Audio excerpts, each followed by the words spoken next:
북으로 중국의 티벳을 접하고 그 외 지역은 인도에 둘러싸여 있는 네팔은 대한민국의 1.5배 면적의 3천만 명의 인구를 가진 남아시아의 내륙 국가입니다.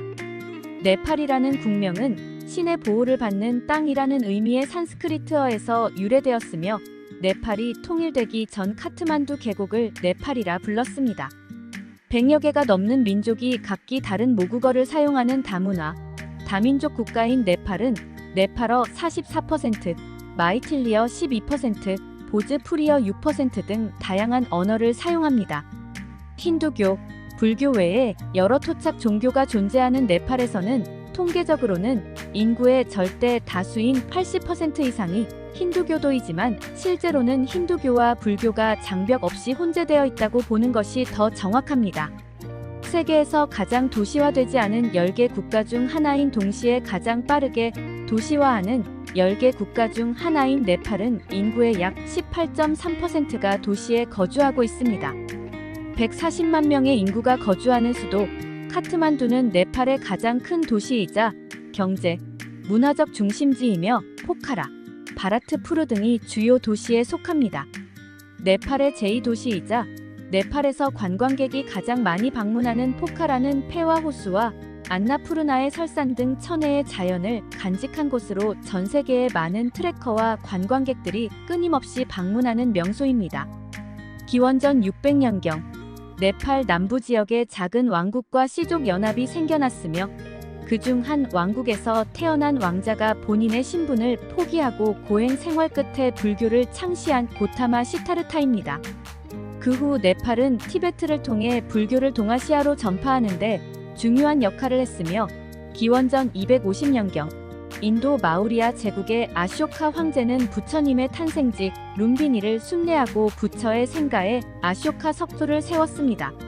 18세기 중반 고르카 왕국의 프리트비 나라얀 샤가 샤 왕조를 세우면서 네팔의 통일 왕국을 완성했으며 19세기 초 인도를 점령한 영국과의 전쟁에서 패하며 영토의 일부를 빼앗기고 영국의 네팔 주둔을 허용하지만 독립은 끝까지 유지합니다.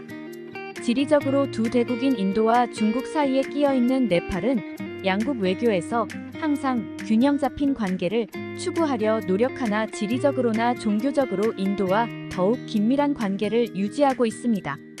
인도와 네팔의 국민들은 국경을 자유로이 넘나들 수 있으며 네팔인은 인도에서 부동산을 소유할 수 있고 인도인 또한 네팔에서 자유롭게 거주하거나 일할 수 있습니다. 바다가 없는 내륙 국가인 네팔은 인도가 가장 큰 교역 상대국이며 석유를 비롯한 대부분의 에너지와 생활 필수품 상당수를 인도에 의존하고 있습니다.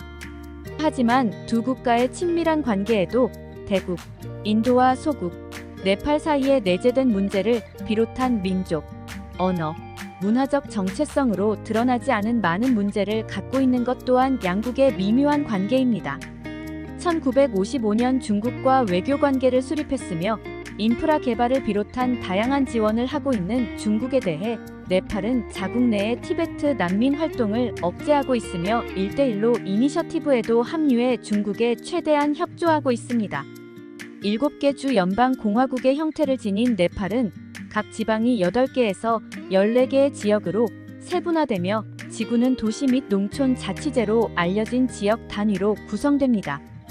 명목 GDP 420억 달러, 1인당 GDP 1,400달러 내외의 경제 규모로 아시아 최빈국 중 하나이며 인구의 75% 이상이 농업에 종사합니다. 가장 빠르게 성장하는 산업 중 하나인 관광산업은 100만 명 이상을 고용하며 총 GDP의 8%를 차지합니다.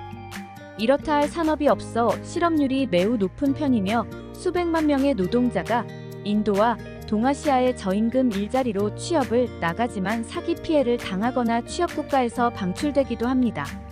헌법에 보장되어 있는 무료 기초교육으로 초등교육 취학률은 97%에 달하지만 중등학년인 9학년 이상에서는 60% 미만으로 취학률이 떨어지며 이러한 고등교육의 낮은 진학률과 국가교육 기반 시설의 부족은 국가 전체 발전의 장애물로 지적되고 있습니다.